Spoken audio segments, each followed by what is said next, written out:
Yeah, welcome to this lesson. In this lesson, we'll be treating the Mendel's law of inheritance. So, previously we were talking about genetics, and we mentioned sparingly Mendel's law. So, in this lesson, we'll be learning what the Mendel's law imply. So, first, Gregor Mendel was an Australian monk who was considered as the father of genetics, and through meticulous experiments of a particular plant called pea plant, he formulated foundational laws of inheritance that explain how traits are passed from parents to offspring. So this guy was a monk, an Austrian monk, sorry, who studied how offsprings look like their parents, and due to this study he was able to carry out experiments to prove and to identify how these traits are being passed on from parents to offspring. So let's see what his work was. So Mendel's work involved crossbreeding pea plants. So he said he did with pea plants. So it involved crossbreeding pea plants with contrasting traits such as tall and short, or green and yellow seeds. So he took two different parents materials, and he tried crossbreeding them and see how the traits in the offspring tend to come out. So he observed consistent patterns in the traits of offspring, which led him to propose two key laws. So after he found his experiment, he was able to propose theories, and these theories were found to become laws, that they were found to be real. So these are his laws. The first law is the law of segregation, and this law states that each organism contains two alleles for a trait, which segregates during gamete formation, so that each gamete carries only one allele. So what is this saying?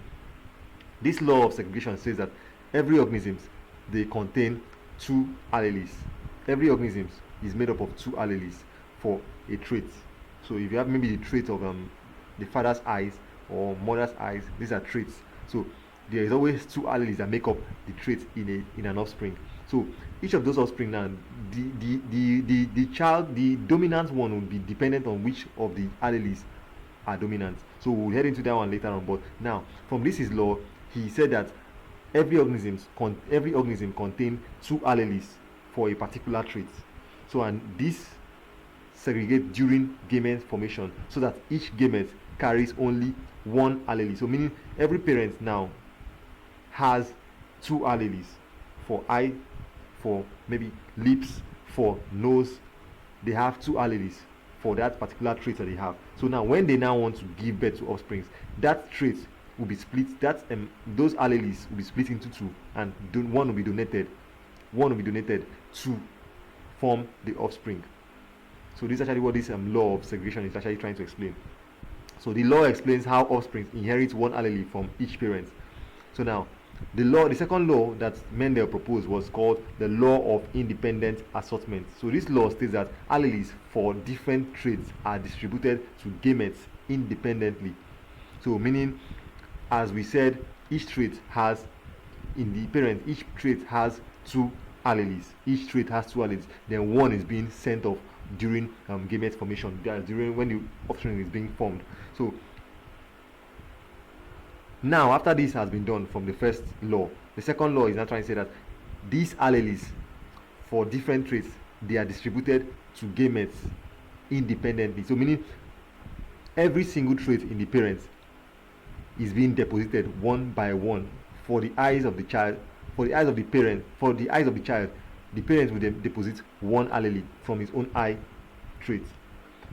From the lips, the parents will deposit one allele for the child's lip. So the lips of a child is a combination of one allele from a mother, one allele for the father. The eyes, one allele from the mother, and all this is not restricted. And maybe it's not be like as if, okay, because you then deposited an allele for eyes, you will not deposit for nose. Because you have deposited for lips, you will not deposit for ear. It's actually independent. They are independent. So these alleles, their deposition or their release is not dependent on the fact that there were previous alleles that were given off. So they are independent. So that's what this law is trying to explain, that alleles for different traits are distributed to gametes independently. So this means that the inheritance of one trait generally does not affect the inheritance of another trait. So meaning, if you inherit the eyes of your mother, it does not mean that because you inherited eyes from your mother, dominant eyes from your mother, you will not be able to inherit traits from your mother again, or you will not be able to inherit a nose. You can, whether your own gene was traits were dominant in you, in eyes, in nose, in mouth, it cannot be restricted based on the fact that one of them was dominant already. So it's not a so you deposit now and you hold back the next one. It's actually continuous throughout every single trait found in the offspring. Each parent contributed to that trait. So now, Mendel's law are statistically supported by what is called the Punnett square. So this Punnett square helps to predict the probabilities of offspring's genotype and also phenotypes based on the parents' combination.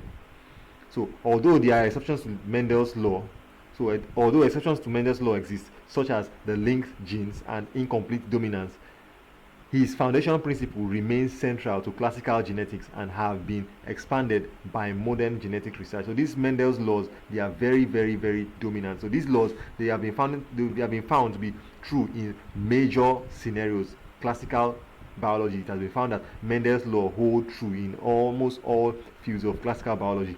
So it varies probably in some other advanced level of biology, but classically the Mendel's law has been found to be very true. So in conditions like linked genes, it happens to vary, and in conditions also like incomplete dominance, the Mendel's law seems to shake in those conditions. So with all this said, we can say that Mendel's law of inheritance revolutionized our understanding of heredity. So it helped give an eye opener rather on how traits are being inherited from parents down to offspring. So it helps to reveal how traits are being transmitted through discrete units.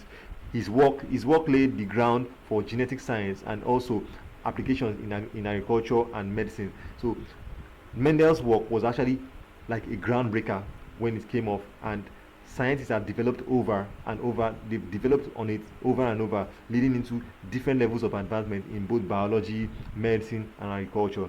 So that will be the end of this lesson, and I'll be saying goodbye.